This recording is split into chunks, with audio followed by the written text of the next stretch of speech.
Whereas in India, you have pockets of new infrastructure being built. Look at Bangalore and other places where you know IT campuses. They're trying to build a quadrilateral highway system.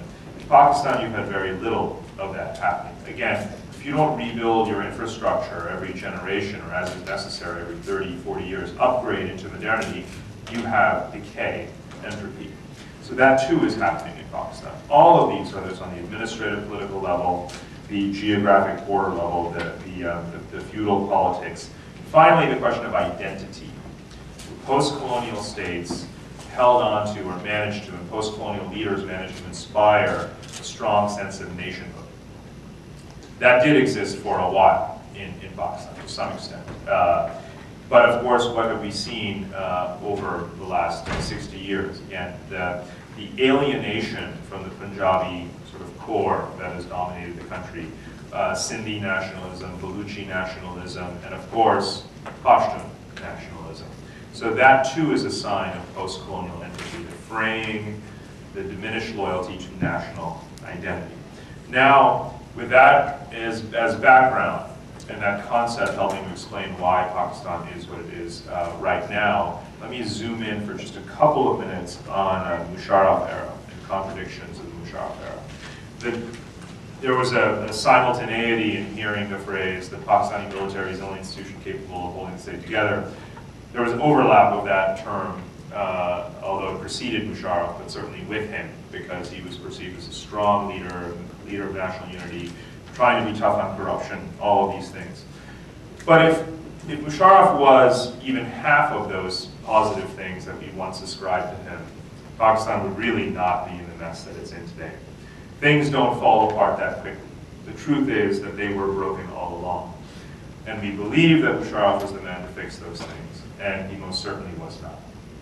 The indicators related to agricultural productivity, life expectancy, quality of life, poverty levels in rural areas, all of those things increased under Musharraf. He did not improve literacy in the country by any means. And yet we thought he's the man who's pulling the country together. Again, things did not begin to fall apart when Benazir Bhutto was assassinated, Musharraf had stepped down, and now we have a civilian government again, therefore we blame the civilian government for disorder in the country. This was bubbling, this was brewing, this was happening under Musharraf's watch. So he's perceived as a very liberal, having been a liberal voice. He fancied himself the Ataturk of Pakistan and so forth.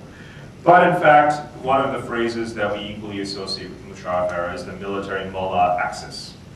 Continued the policy of supporting jihadist groups and so forth with the explicit goal of attaining strategic depth into Afghanistan, of combating India and Kashmir and so forth. All of those things continued, and those are the things that have now percolated, bubbled out of control, and so on. And it's the civilian authorities now and the military that cannot put the genie back in the bottle, or maybe cannot. That is the reality that we are living out today in the news and witnessing in real time whether or not they can. But most certainly the situation became as untenable as it is today because of and under Musharraf, not despite Musharraf. These things need to be perfectly clear for those of us who are looking to write and understand the history of Pakistan over the last decade. What was the case under Musharraf and remains the case today is that we have at least 3 mutually hostile poles of power in Pakistani society. Islamist groups, radical groups, Taliban, whatever name you want to call them. It's certainly not a unified bunch. The military, whether it's the ISI or the army, and again, there too, there are multiple policies being pursued. And then, of course, the civilian authorities, and parties, and secular entities, and so forth. Again, certainly not a unified group. But these 3 baskets of poles, again, political parties, secular elites, so forth, the military, and Islamist, Taliban, so forth.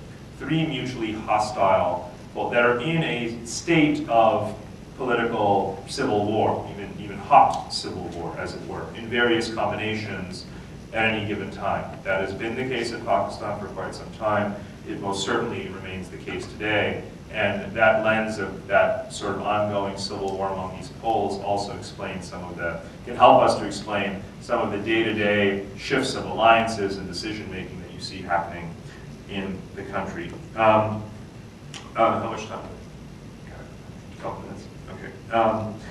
U.S. policy. Jonathan is going to do a bit more on this, so let me just give. What are America's interests there? We wanted political stability, and we came late to the game of nurturing a political dialogue within the country and encouraging some form of democratic transition once Musharraf became politically untenable. We have wanted them to redirect troops away from the eastern border of Kashmir towards the west, and now really towards internal defense of the country.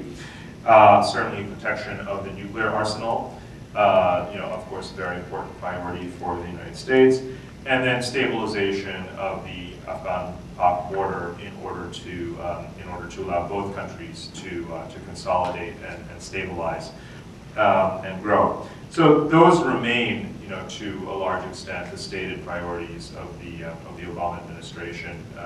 Give or take, it's a question of juggling and trying to balance all of them at the same time, which is precisely the task of our various envoys, military, and so forth that are conducting perpetual diplomacy and activity in both Afghanistan and Pakistan today.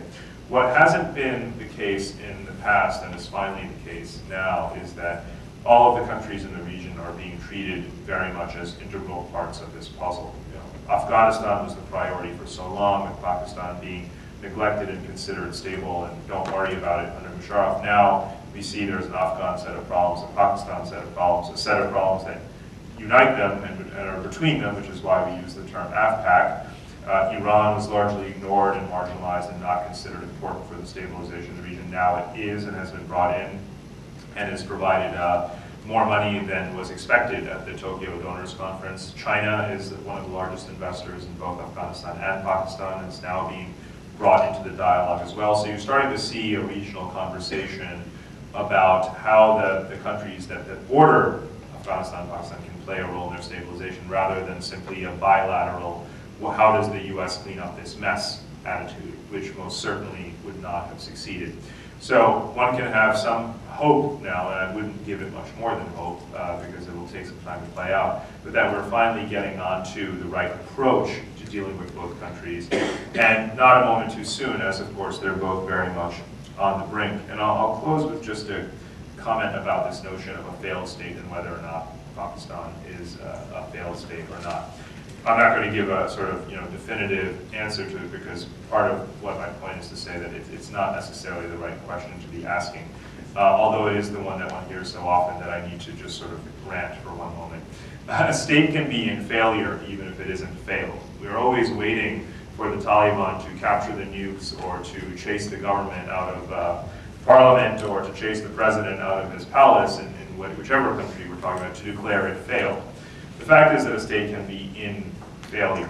And the conditions that I've described about Pakistan in its current state, the mutual hostility of the various governing powers and so forth, that to me more or less reflects what a state looks like when it is in failure, in the process of failure. Failure doesn't actually have this sort of recognizable end state, this sort of rock bottom, and then we can finally end the debate as to whether or not a state has failed or not. So in a way, I would prefer that people not really, be waiting to answer that question in the affirmative before we start to care about Pakistan, because it is most certainly in failure right now. Thank you.